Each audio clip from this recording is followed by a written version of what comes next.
All rise. Oui, vous l'avez.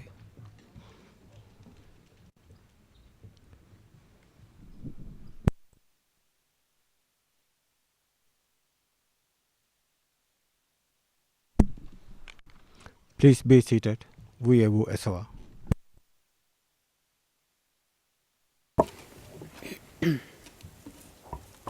Yes, müssen wir uns sehen lassen. Yes, Madam President, Your Honours, thank you for giving us more time. After speaking about the situation of children, I want to touch upon malnutrition and food scarcity. As you can imagine, the effect of malnutrition and food scarcity on children in the IDP and refugee camps are particularly severe, as the ongoing lack of food and proper nutrition negatively impact both health and development, and that has been ongoing for decades now. Children are exposed to preventable illnesses which result in physical and also cognitive impairment that follow in them into adulthood. Very often, only one parent can work, if at all, to try and feed the family. Kaltouma, for example, one of our clients and refugee in Chad, shared during a virtual meeting in September 2023 that her husband was kidnapped by the Janjaweed for 2 years. And when he was released, he was a completely different person, unable to work or live normally, even though he reunited with the family. She stated, and I quote, "I'm the only one who provides for my family of 12. I work wherever I can, but it's never enough. If I earn something, my children can eat. But if I don't, they go hungry. My children are malnourished and tired." End of quote. But malnutrition obviously affects not only the children. Omar, who lives in the large and densely populated Kalma IDP camp in South Darfur, says in a video message, and I quote, "Since we were forced to leave our homes, we are living in agony like this. We never ate enough and never drank water enough, except what white people bring. They give us a bit, and it is not enough." End of quote. Yahya, also from Kalma camp, recounted his journey of fleeing first to Niala at the time and then to Kalma camp in search of safety. Reflecting on the drastic transformation of his life, he noted, and I quote, "My life before the war was happy and prosperous, but now it has turned into hell after the displacement and the departure of the organizations from Kalma camp for the displaced. This has led to many problems, like hunger and malnutrition. Sometimes we go days here without food, and as you can see, I'm still a young man, but I have aged from the exhaustion, suffering, and harsh conditions caused by the war. My children are also in a miserable state, powerless." End of quote. The situation gets worse and worse since the new outbreak of the conflict. Khadija, an IDP in Mukjar, remembers, and I quote, "When we first arrived at the Mukjar camp, relief organizations provided services, but as the conflict continued, they withdrew, leaving us with no medical support." End of quote.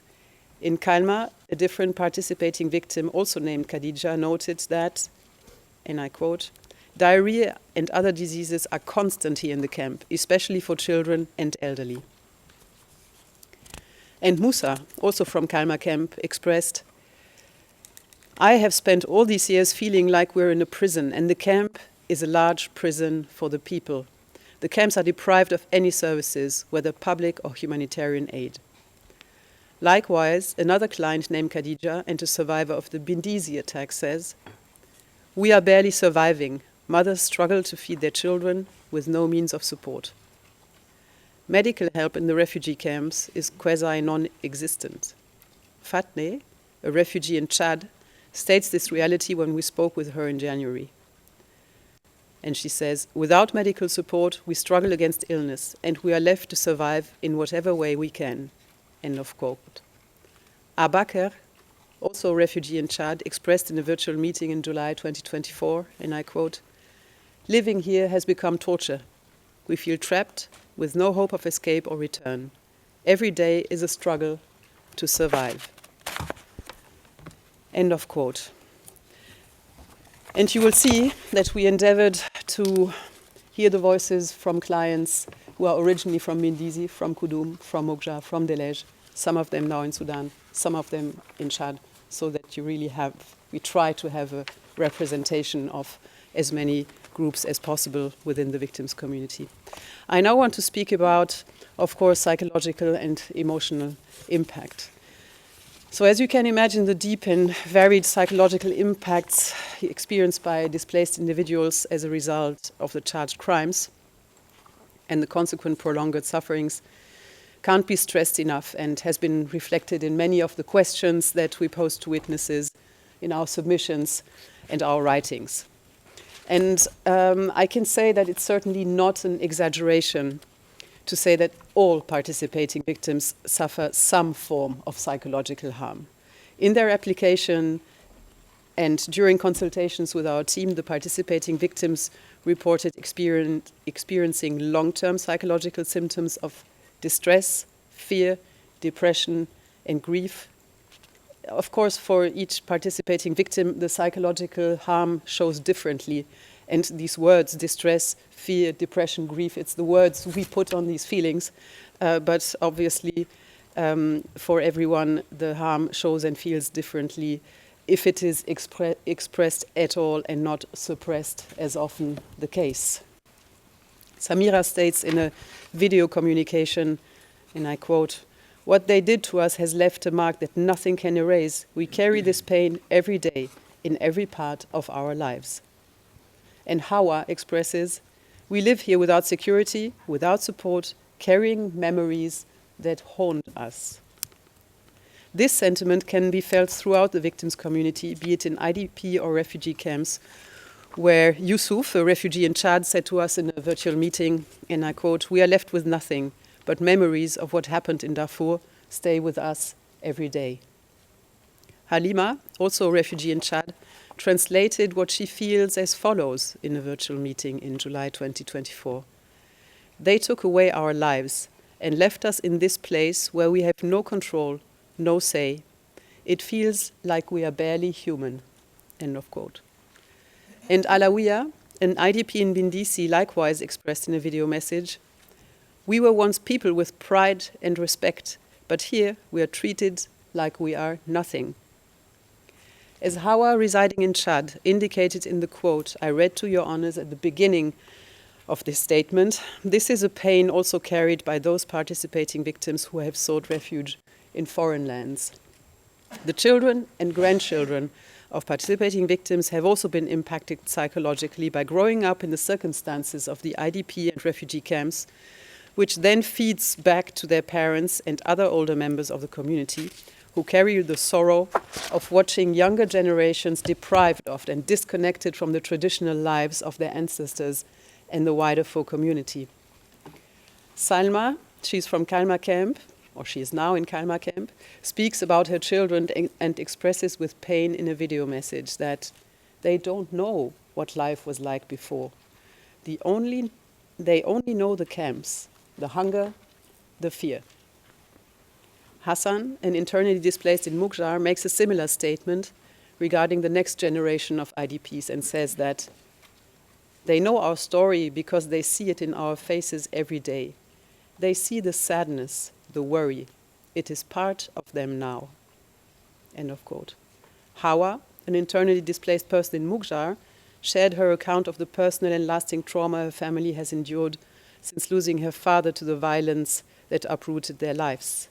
She described the unanswered questions and sorrow that shadowed her family, recalling how, as children, they would ask their mother about their father, only to be reassured that he would return soon. And I quote, "But he never returned to this day. I cried many nights in silence. I deeply regret the loss of my dear father, who died in silence, without a proper burial or mourning ceremony. We don't even know where his grave is." End of quote. Faisal, also displaced in Mukjar and who grapples with depression, shared his feelings about the unbearable conditions in the camp, stating, "Personally, I have wished for death instead of living here." And if I had the opportunity to speak to or communicate with all my clients, I could go on and on and on. None of this is redundant, and none of this is the same. It reflects the very personal feelings and the inner life, I call it the secret garden, of every participating victim in this trial. And I acknowledge that my capacity as counsel to bring this across is more than limited.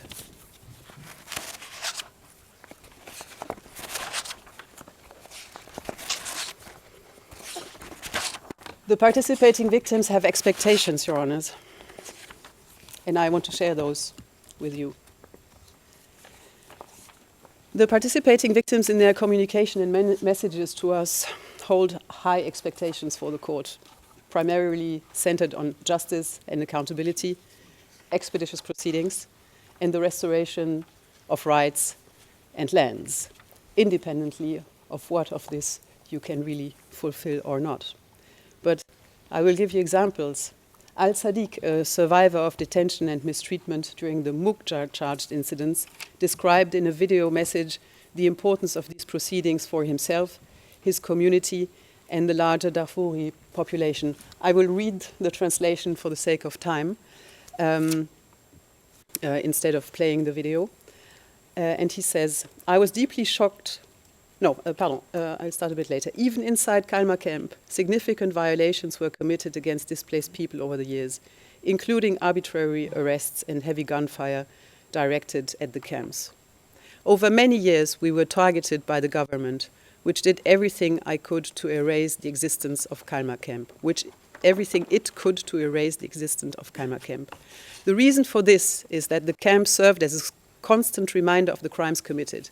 Kalmar camp is living proof and a witness to the mass displacement and violations of the regime. For 20 years, we stood against the Janjaweed with nothing but our bare chests, demanding our rights through the law. We always knew that the day of reckoning would come, and today we stand before this great case. End of quote. Similar to Al-Sadiq, Abbas, a survivor of the charged attack on Bindisi, passionately says in a video message, and I quote, "We appeal to the ICC to take clear and decisive action against the known criminals in Sudan for committing war crimes and crimes against humanity, and to hold all perpetrators accountable. If the perpetrators are not held accountable, the violations will continue. Therefore, the court must issue clear decisions to prosecute the criminals." End of quote. And highlighting the escalating plight of displaced individuals and the ongoing violence, he further urged, and I quote, "There is an increasing number of displaced people arriving from the areas, and violations including killings, rapes and beatings of displaced individuals continue randomly. There must be a renewed role for the court to include a greater number of perpetrators involved in these crimes. We hope that our appeals through you will be met with a response and that a judgment will be issued soon." End of quote. The wish for expeditious proceedings resonates deeply with and is also a recurrent theme amongst participating victims, many of whom have endured decades of displacement, suffering and uncertainty. Malik, a survivor of the Delej charged incidents, transmitted the following in a video message for Your Honours. Right? No, we can play this one. And this one we will play, it's a bit shorter.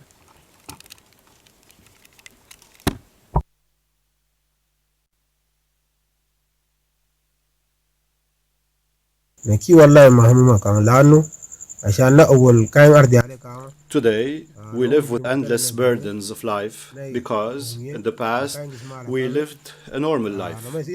Then, the criminal Janjaweed came to our villages, and we were subjected to the worst forms of inhuman treatment, including killings, forced displacement, and seizure of our possessions by force. Our situation deteriorated until we reached Delej. Upon arrival, we were subjected to collective punishment, and I personally was arrested and mistreated during my detention. However, I did not die, and I endured this. As victims, we ask or we wonder if the ICC and the United Nations Security Council are responsible for prosecuting criminals. Then they must act with deeds and not with words. We were subjected to the worst treatment on this earth, and we demand that a judgment is rendered as soon as possible so that the victims can return to our areas and we can resume our lives before it's too late, so we can also reclaim our stolen lands. I would like to remind the court that inside the camps we bear enormous challenging and responsibilities, especially for the children and women of the martyrs, because there are families where only one man remained and left behind, or he is responsible for more than 100 persons.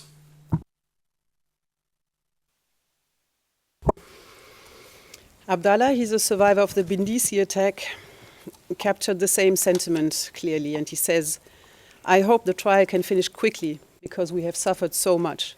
The memories of what happened during the war still haunt us, but now our suffering is being prolonged." End of quote. This sense of urgency, Your Honours, is compounded by fears of justice slipping away. Nouradine, for example, she's an indirect victim of the Mukhtar incident, noted his concern over the age of the accused. And she says, "I'm worried about whether justice will be served in time. The accused is old, and I fear that the longer the trial takes, the more likely it is that he might escape justice simply because of his age.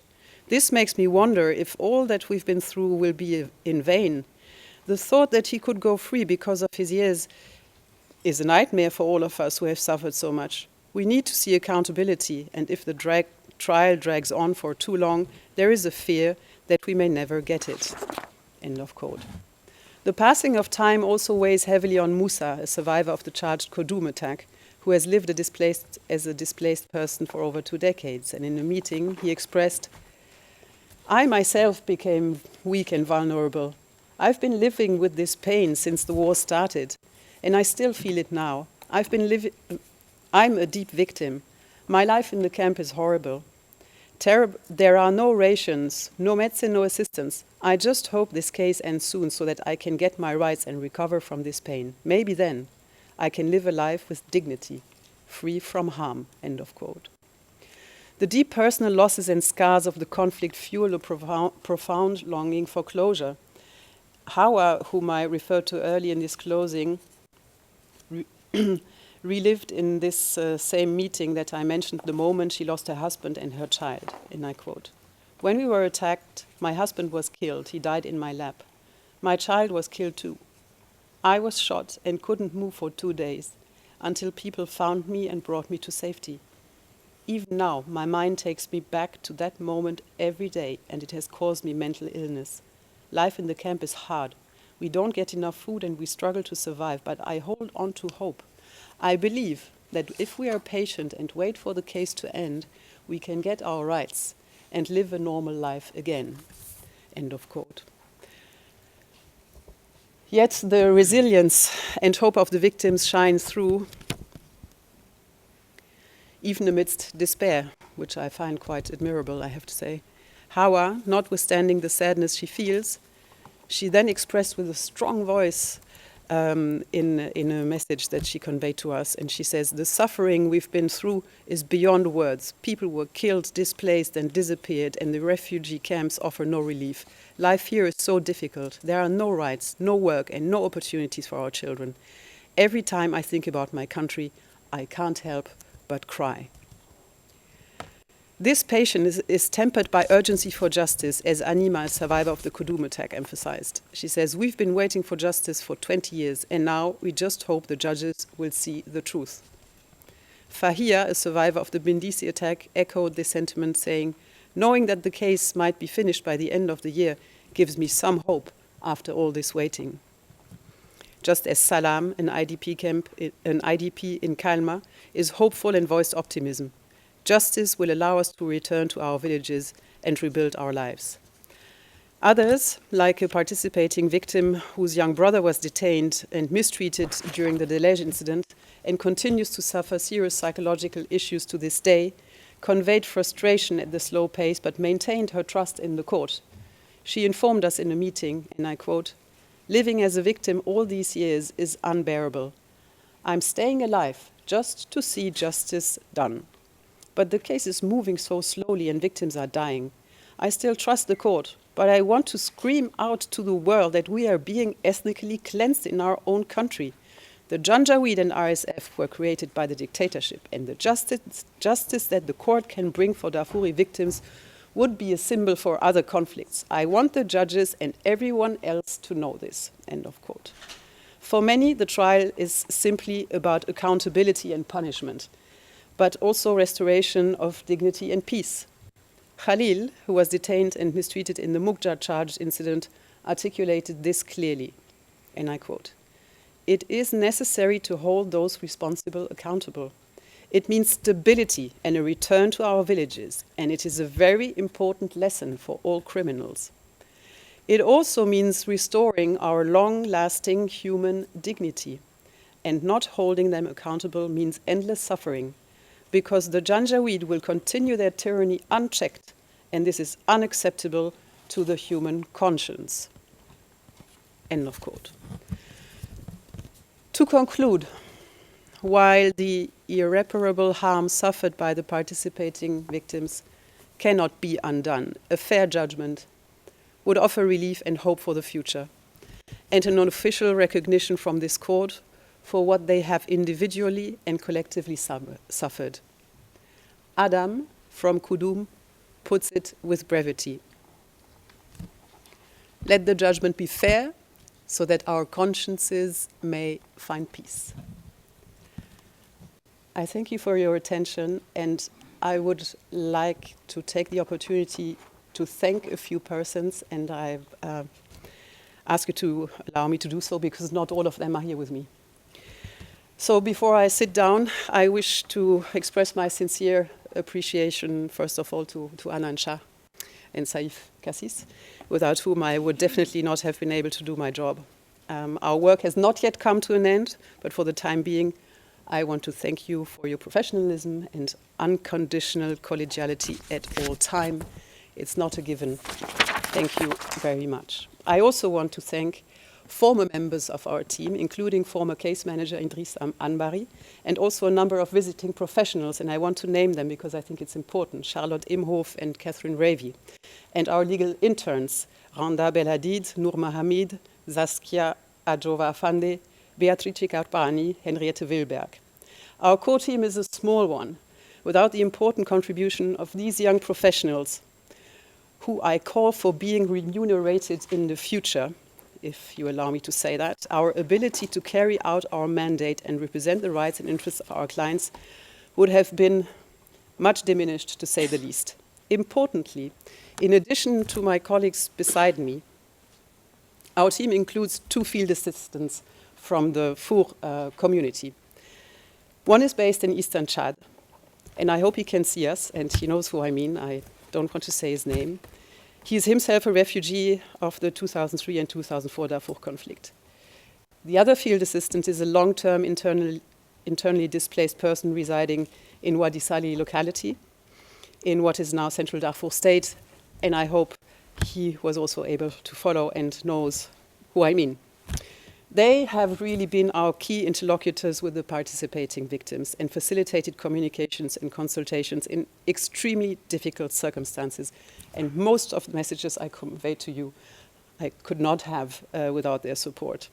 They also made it possible, and it would otherwise have been completely impossible, the appearances before your honors of witness V1 and participating victim V2 from refugee camps in Chad, and also participating victims V4 and 5 whose journey from their respective IDP camps in Darfur took place after the outbreak of the ongoing civil war, and where the court could not have assisted the way they did. So our team has really been blessed, and it has also been blessed by the support of trusted intermediaries based in Darfur who have coordinated with our Darfur field assistant and have freely given their time and effort to assist our team's consultation in the 5 IDP camps in Darfur, where the vast majority of our clients are.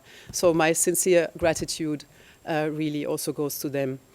Last but certainly not least, I would like to thank your honors and all colleagues from the prosecution and the defense teams for the collegial and respectful atmosphere in the courtroom, which allowed for a trial conducted, I feel, with dignity and fairness. Thank you very much. Yes, thank you very much indeed, Ms. von Wistinghausen. Yes, thank you. So we turn to the defense. Mr. Laichi.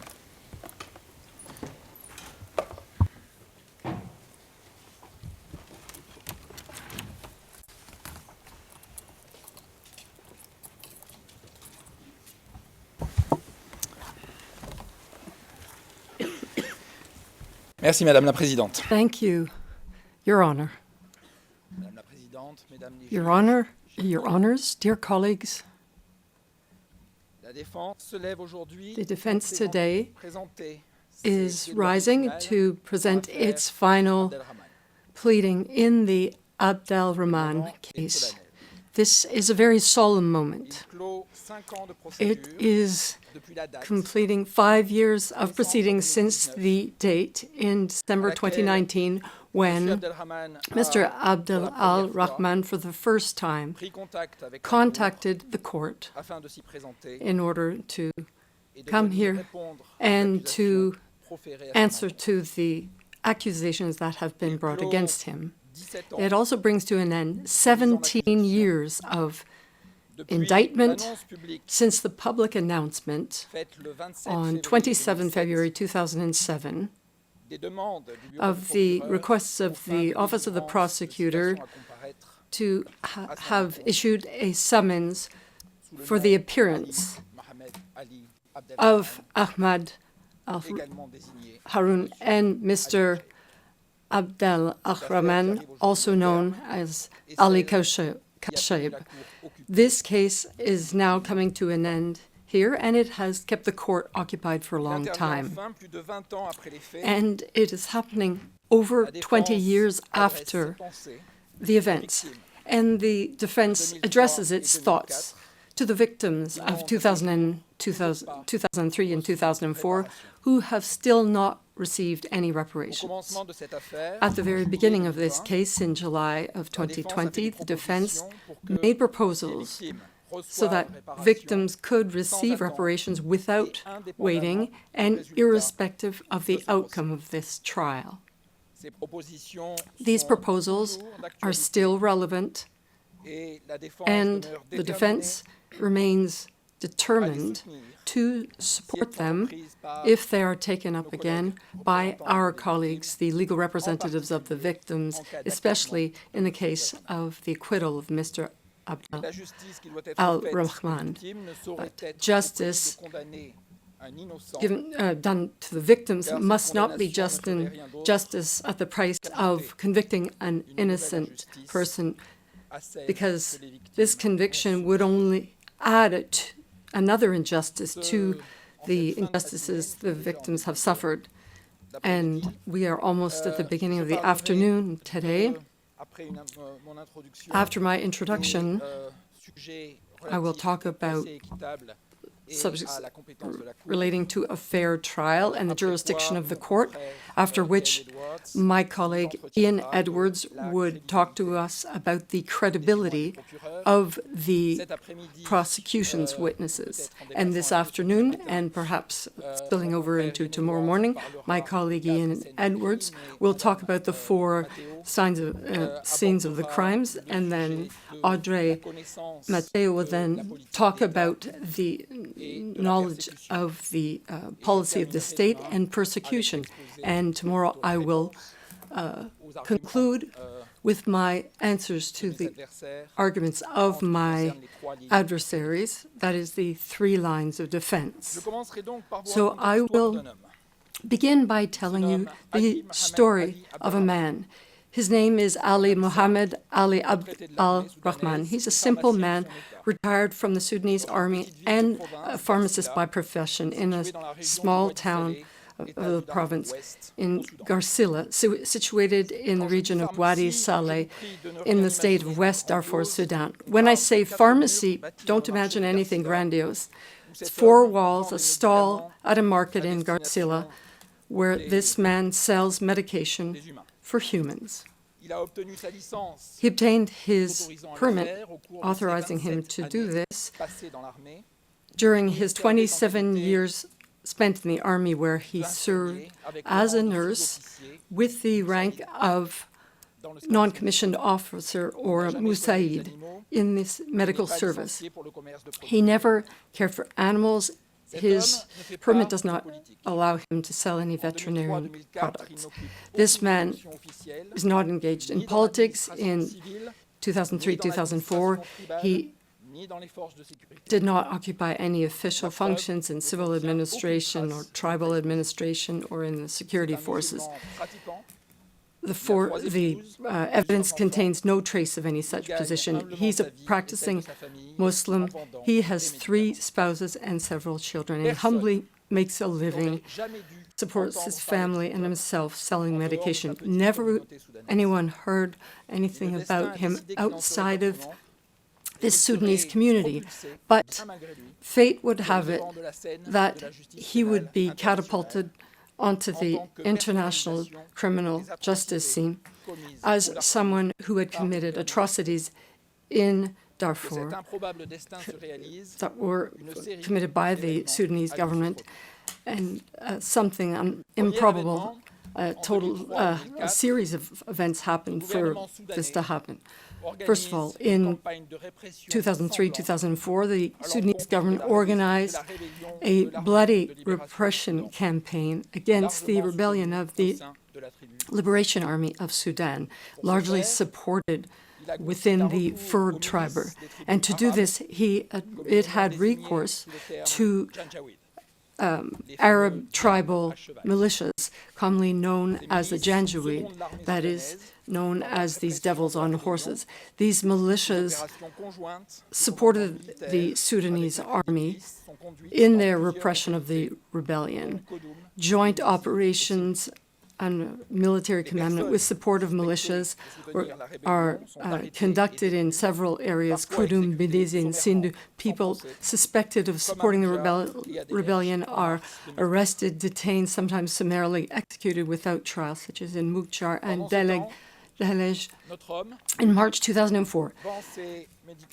And during that time, our man is selling medication in Garcila. He is too old to fight, and his tribe, the Taisha, from the Rad el-Berdi region in the south of Darfur, had decided to remain outside these events. The Garcila militia people are in the majority from the Salamat tribe, which is a sworn enemy of his tribe.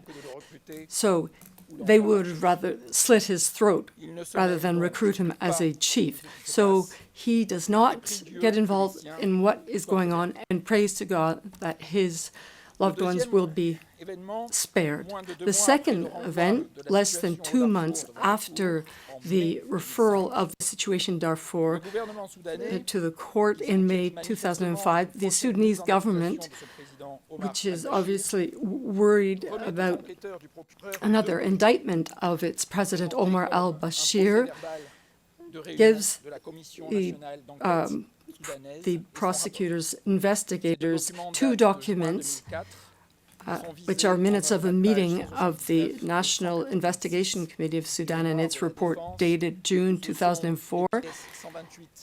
And we see them referred to in in footnotes 179 and 186 of the defense's brief. These documents, I will mention these as I go.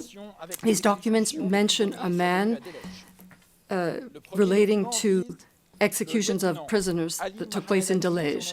The first is Lieutenant Ali Muhammad Ali, nicknamed Kushaib. The second is the head of the militia, the Fursan militia, Muhammad Ali Kushaib. Sudan offered the court, in order to satisfy it, the prosecution of an illustrious unknown person, Ali Kushaib, so unknown that the joint expert, joint for the Office of the Prosecutor and the Defense, Alex Dewal, were renowned for his knowledge on the context of Sudan and directly involved in peace negotiations with the parties to the conflict, indicate never indicated never having heard of him outside the context of the court and Human Rights Watch reports. And I can give you the reference. At that point, Mr. Abd-Al-Rahman is in a training camp of the Central Reserve Forces that is attached to the police in El Obeid.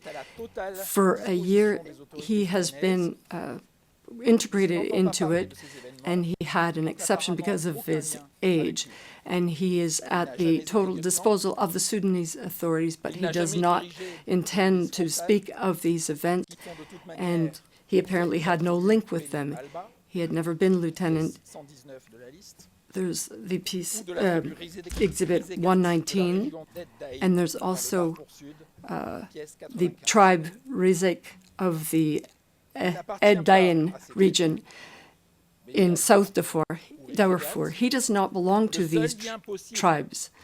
And the only possible link would have been the mention of three names, Ali Mohammed Ali. But he doesn't know about these documents, and nobody comes to warn him that he could be the person who is referred to in these documents. The third most important event, on 27 February 2007, the prosecutor of the International Criminal Court deposits a public request in order to have issued a summons to have an appearance for Ahmed Haroun, Minister of the Sudanese government, and Ali Mohammed Ali Abd-Al-Rahman, alias Ali Kushab, pharmacy, veterinary pharmacy at the Garcilla Market. And at that point, Mr. Ali Abd-Al-Rahman has finished his training and is serving in the Reserve Central Forces and has completed his service with the highest rank of Musaid that he got in the army before retiring. And he is an employee of the Sudanese authority, and he is at their total disposal. But nobody came to get him, to inform him that he is sought after by the court, and even less to arrest him before the end of 2019. He only began to hear about this gradually through local media. So the question that comes up is the following. Between the time of receiving the documents in May 2005 and the deposit of the request in February 2007, what did the Office of the Prosecutor do to verify the identity of the suspect? There are two series of first names. There's the use of a nickname that would have justified verifications. And as the Sudanese government wanted to show that it was cooperating as long as its president, al-Bashir, was not being accused, it was enough to ask it for basic information, making it possible to verify the identity of the suspect.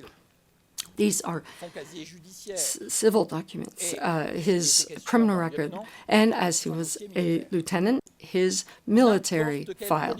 Any police force in any country throughout the world starts systematically an investigation with these routine verifications, but not the Office of the Prosecutor of the International Criminal Court. An exchange of letters entitled Roadmap for Implementation of UN Security Council Resolution 1593, which goes from June to December of 2006. This is Exhibit 120, describes the stages of the investigation of the Office of the Prosecutor. In Annex 5 of the roadmap of 30 June, the OTP submits a list of documents and information that it would like to have transmitted. The list is long, but none is related to establishing the identity of the suspect, Kushaib, who's been designated by the government, and the essential documents that are for any police inquiry or investigation are not asked, not in the 2006 roadmap, not later. It is the defense that had to ask them, and this beginning in November 2020, and has done so ever since. The defense never received them. The Sudanese authorities first ignored these requests under the pressure of your chamber in a verbal note dated 12 January 2023, Exhibit 13, with an argument that was just as ridiculous as it is fallacious to refuse to issue them.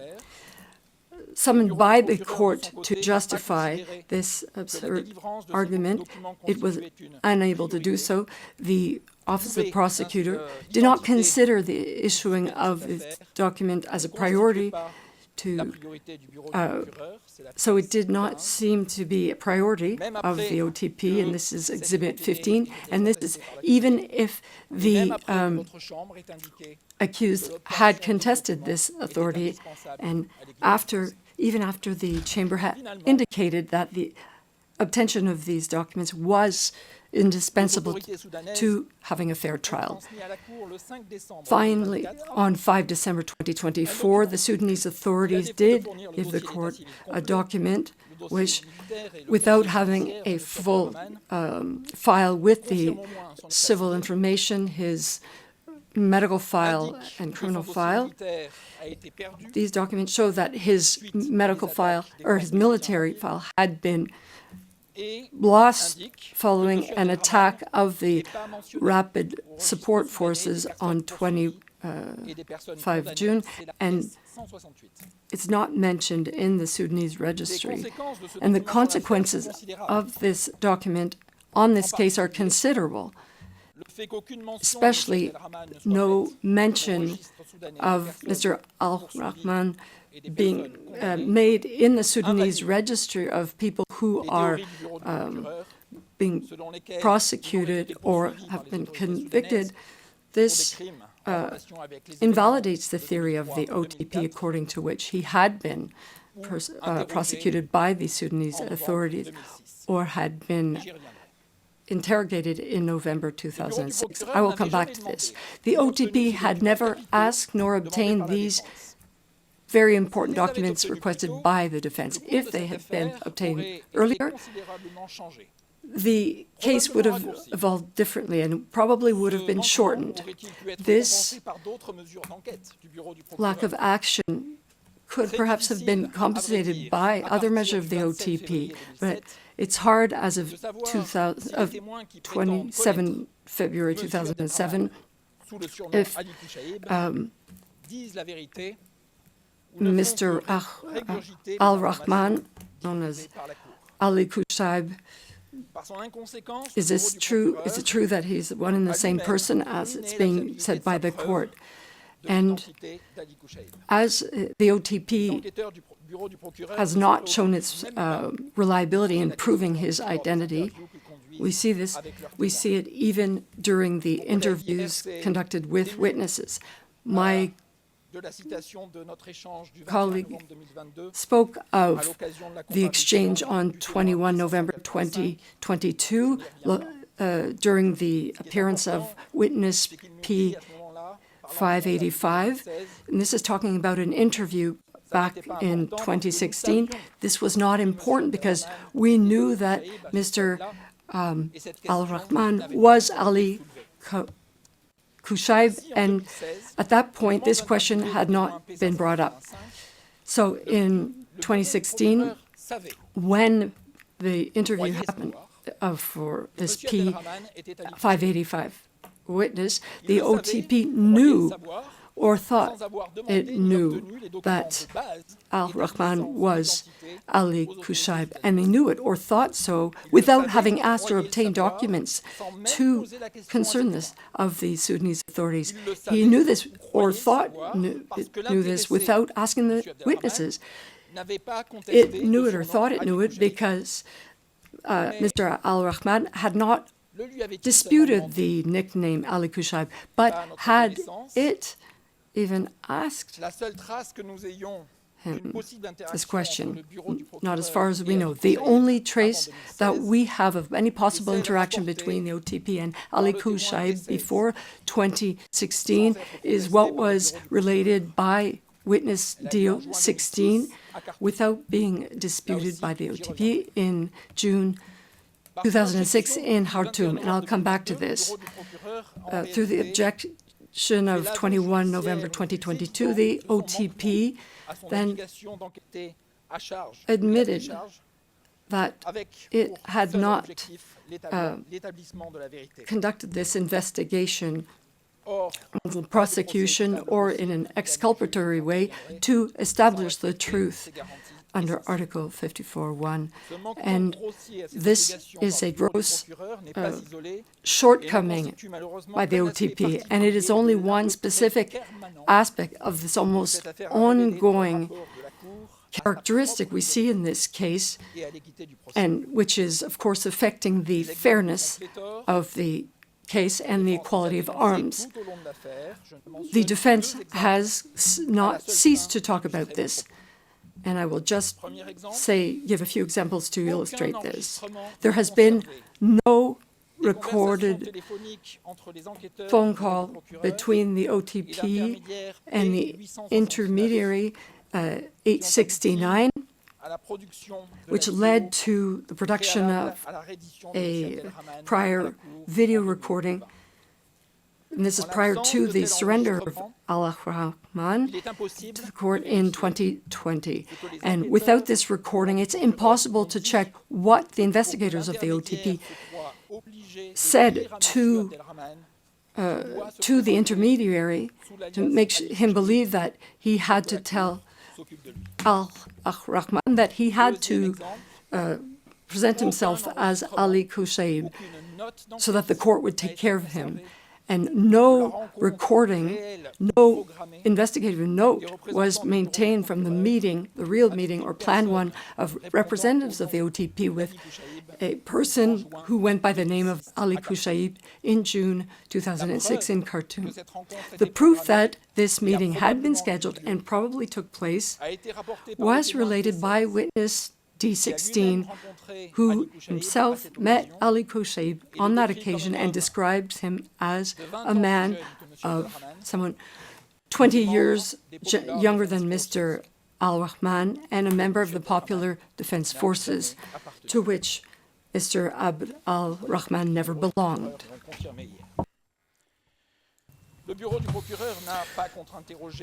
The Office of the Prosecutor did not cross-examine witness D0016 on this meeting, which, according to the rule laid down by your chamber and recalled by the OTP in paragraph 8 of their brief, is equivalent to an absence of challenge. The Office of the Prosecutor had the opportunity to call in reply at least two of the most eminent witnesses who were part of the OTP's delegation to Khartoum in June 2006 and who were available. They chose not to do so, confirming that their failure to challenge the meeting scheduled with Ali Kouchaib in Khartoum in June 2006. However, no trace, no investigation notes, no minutes, no recording were disclosed or preserved. The defense raised this concern with the OTP, who replied that they had no trace of such a meeting or their scheduling, neither of the meeting with witness P0103 that witness D0016 also confirmed. This means that, as with the video of the surrender, the Office of the Prosecutor did not consider it useful to preserve in their archives the evidence of their real or scheduled meeting with Ali Kouchaib in June 2006. Another question. If the Office of the Prosecutor knew in 2016 that Mr. Abd-Al-Rahman was Ali Kouchaib, is it because he confirmed it himself in Khartoum in June 2006? In any event, preserving the traces of this meeting and sharing them with the defense was essential. And here, once again, the Office of the Prosecutor failed in its obligation to preserve and disclose this evidence. The archives of the OTP are comparable to a sieve through which the information and evidence that is most essential to demonstrating the innocence of the accused escaped, taking with it the respect for the right to a fair trial. The Chamber will have to draw conclusions from this in its deliberations. In light of the violations I have just mentioned, and those that are referred to in the brief of the defense and in its Annex number 1, and in light of the recent rejection of defense applications 1194, 1204, and 1214, the defense is now in a position to say that Mr. Abd-Al-Rahman's trial was not and could not have been fair. And this is an answer to the Chamber's question number 11. Faced with this situation, the defense asks the Chamber to break with the conciliatory attitude that it has hitherto had when it comes to these errors, and finally be more demanding when it comes to respect for the legality of the court and the fairness of the trial. To admit, for example, that the absence of an agreement pursuant to Article 4.2 of the statute from 2005 to 2021 and the inadequacies of the cooperation agreement of May 2021 compromise the fairness of the proceedings in this case. To affirm that the persistent failure of the Office of the Prosecutor to comply with the court's policies on the protection of confidentiality is intolerable, inexcusable, and has to cease. To state that the Office of the Prosecutor cannot cannot fail with the defense with impunity in its obligation to preserve evidence and disclose information. You will draw the consequences, Your Honours, that you deem appropriate from the outcome of the trial, but you will have done what you could to correct the court's errors. This would allow the court to stand up and save the International Criminal Court. I say this solemnly to you, judges. The service to be rendered to the court is far greater by putting an end to these errors than by convicting Mr. Abd-Al-Rahman at the end of a trial whose fairness has been compromised by these same errors. The colossal challenges facing the court today in Sudan and in other situations cannot be met successfully without this turnaround for which the defense calls.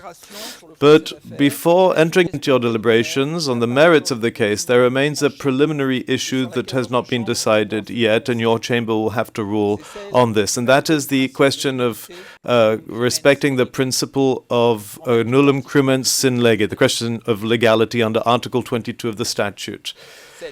This question is dealt with in paragraphs 8 to 35 in the defense brief.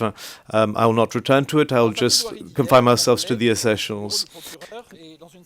In pleading yesterday, my colleague from the OTP and also my colleague from the for the victims presented some opinions presented by various witnesses on incrimination. But, Your Honours, verifying the principle of legality is not something that can be dealt with this way. It is a very simple issue, and that is, was there at the time of the crimes a legal basis that could be identified and that was accessible, that would incriminate the person and that would allow the prosecution of those who committed those crimes? If so, this legal basis has to be identified. Neither the Office of the Prosecutor nor the representatives of the victims have identified a clear, identifiable, and accessible legal basis that would have been in force in 2003 and 2004, on the basis of which the crimes described and the charges could have been punished. The Office of the Prosecutor in paragraph 666 and the legal representatives of the victims in paragraphs 45 and 46 attempt to support the untenable by claiming that international conventions, in particular those related to human rights and international humanitarian law, as well as international customary law, were directly applicable in Sudanese law at the time of the events.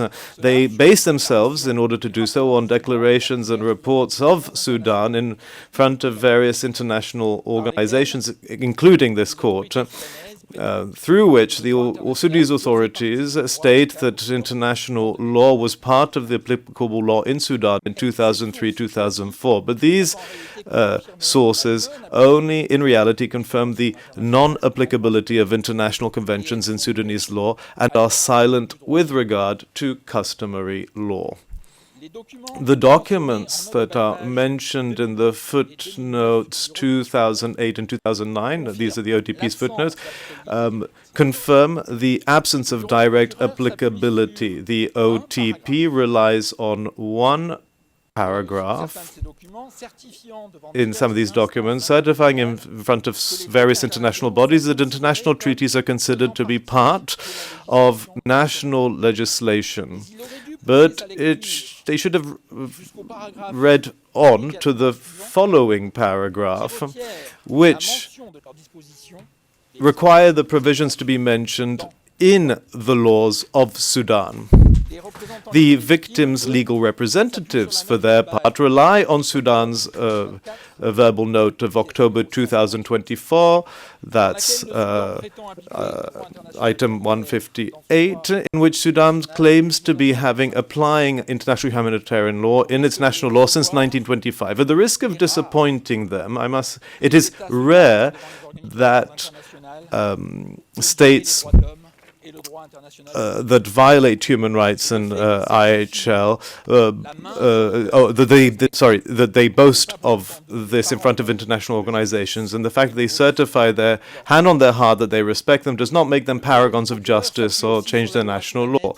The Office of the Public Prosecutor also relies on Sudanese Asylum Act of 21st May 1974, which introduces an express reference to the Conventions on Asylum. But this reference confirms that in the absence of such an express provision in the law, the conventions are not applicable.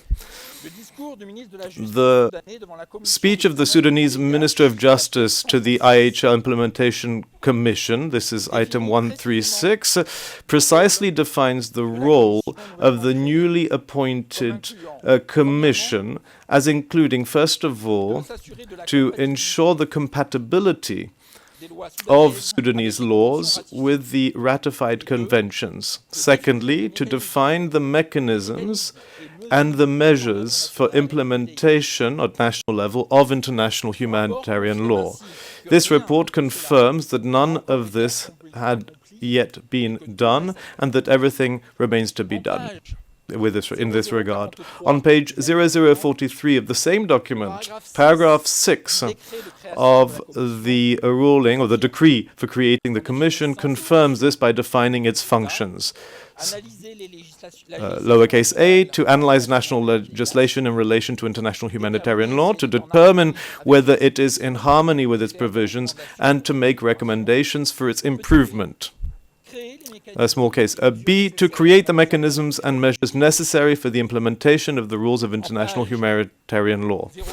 On page 0048 of the same document, there is the International Commission of the Red Cross's plan of action for the implementation of international humanitarian law by Arab countries in 2003. Under heading 2, Punishment of War Crimes, the ICRC mentions that Yemen and Jordan have adopted legislation in this field and that Egypt has carried out studies in order to adapt its legislation. Nothing about Sudan. And the International Committee of the Red Cross recommends that Arab countries coordinate their efforts in order to amend their national legislation with the expertise of the advisory services of the ICCR. On page 0049, the document mentions once again the efforts of Yemen and Jordan in raising sensitivity to disseminate IHL within the armed forces and recommends that other states, including Sudan, begin to do the same. On page 0054, under the heading Sudan Experience, the document mentions the fact that the idea of teaching the law of armed conflict to the Sudanese armed forces was initiated by the ICRC in Khartoum. This was in 2003. The document goes on. A directive has been issued to prepare curricula for the training on the law of armed conflict and to familiarize themselves with its concepts and implications. So, if in 2003 we are initiating the idea of training in international humanitarian law and issuing a directive to familiarize ourselves with its concepts, what better proof could there be of the lack of training in an implementation of IHL in Sudan up to that point? The resulting curriculum is described on page 0056. For soldiers, the new curriculum teaches them the distinction between combatants and non-combatants and the treatment of prisoners of war. This was too late, unfortunately, for the events in Darfur in 2003-2004. Finally, the International Committee of the Red Cross answers on page 0063 to the crucial question: what should be done? Under point 3, the International Committee of the Red Cross writes to adopt criminal legislation that will repress war crimes or punish war crimes. I think my colleagues from the OTP should take the time to read the documents on which they rely at the risk of providing the defense with the exact proof of what it claims. The evidence on file is the exact opposite of what the OTP and the legal representative victims maintain. Article 65 of the 1998 Sudanese Constitution, this is document 138, and I'll cite it. I will not cite it rather, but the title is Source of Legislation, and it defends the Sharia, the Constitution, and Sudanese custom as the sources of Sudanese national law and excludes all other sources. There is no place there for the sources of international law, conventions, or customary international law. And finally, the applicability of international conventions in Sudanese laws is confirmed by the 3 witnesses who have the competence to affirm this, which are P.O. 120, D0016, and D023.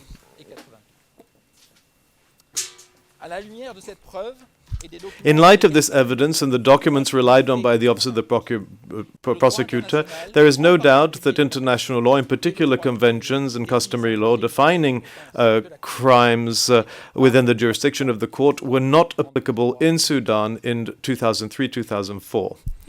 The Office of the Prosecutor and the legal representatives of victims refer to the agreement of March 31st, 2002 between the government of Sudan and the rebel faction SPLM, which reminded the parties of their obligations under international law and provided for the creation of a national commission to implement international humanitarian law. That's item 139. The creation of a commission to implement international humanitarian law did not in itself make international conventions or custom applicable in Sudanese law. As mentioned above, the speech of the Minister of Justice to the Implementation Commission confirmed that everything remained to be done when it came to national implementation. This initial effort only came to fruition in 2007 with the adoption of Articles 153 to 163 of the Sudanese Armed Forces Act. The agreement of the 31st of March 2002 and its aftermath are therefore irrelevant to the application of the principle of legality when it comes to the events of 2003-2004. The Office of the Prosecutor and the legal representative of the victims attempt to refer to the provisions of Sudanese national law in force at the time. in particular the Sudanese Criminal Code of 1991 and the law on the Popular Armed Forces of 1986, or the People's Armed Forces rather. The defense had anticipated this argument and addressed it in paragraph 27 of its brief. What follows also answers question number 8 of this chamber. To assert that the provisions of Sudanese laws in force in 2003-2004 provided the incriminations and procedural avenues to punish crimes committed on operations as part of a counterinsurgency ordered by the government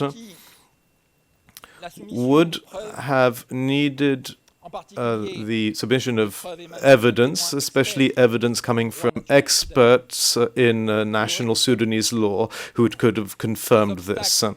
The obstacles identified to the application of such common law incriminations to these operations, such as the Khanima, the order given, military necessity, immunities, the state of emergency and the state of war, are too numerous to answer this question without such expertise. The plea of lack of jurisdiction, based on the absence of criminality, was registered during the pre-trial phase. This was on the 16th of March 2021. The office of the prosecutor was thus fully informed and had all the time it needed to present its evidence to call in such an expert in Sudanese law. But it did not do so. After the appearances of witnesses D16 and D23, the Office of the Prosecutor still had the opportunity to call in an expert witness in Sudanese law on this point. It has not done so yet. Having failed to prove that Sudanese law criminalizes the crimes described in the charges that would be applicable in 2003-2004, the Office of the Prosecutor cannot now ask the Chamber to replace this expert role in Sudanese law and to interpret by itself Sudanese law for the purposes of its deliberation. With all due respect, Your Honours, this chamber has no jurisdiction to interpret, let alone determine, Sudanese law. It must make its determination on the basis of the evidence available in the file.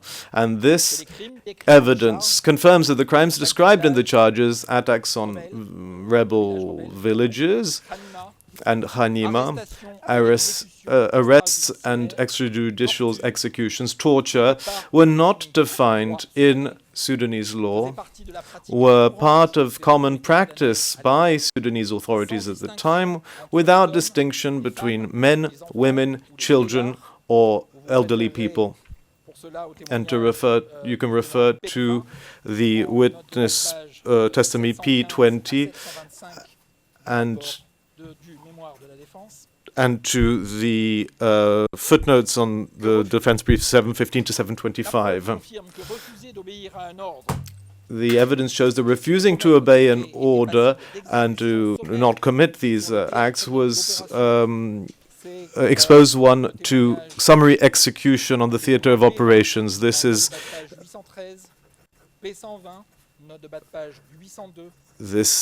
attested to by several witnesses, P20, P120, among others. And the regular use of the expression Allahu Akbar when the crimes were committed made all reference to Islam useless in order to prevent the violations of international humanitarian law.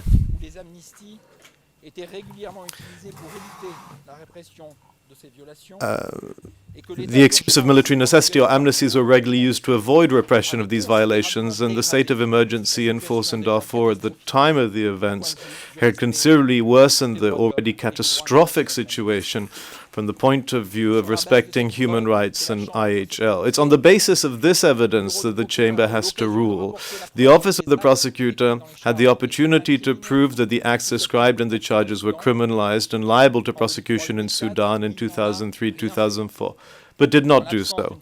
In the absence of evidence of such a criminalization, the Chamber has no other reasonable choice but to find that there is none, and therefore to declare that the court lacks jurisdiction to try Mr. Abd-Al-Rahman under Article 22 of the statute Nullum Crimen Sine Lege. Before ending, Your Honours, I have to mention a last point related to the defence's first line, which I'll talk about tomorrow morning. But I think it would be useful to inform the Chamber so that you might be able to reflect on questions that you might want to put to us. Contrary to what you seem to have assumed yesterday, Madam President, the defense has never abandoned the line of argumentation according to which Ali Kasheb does not exist.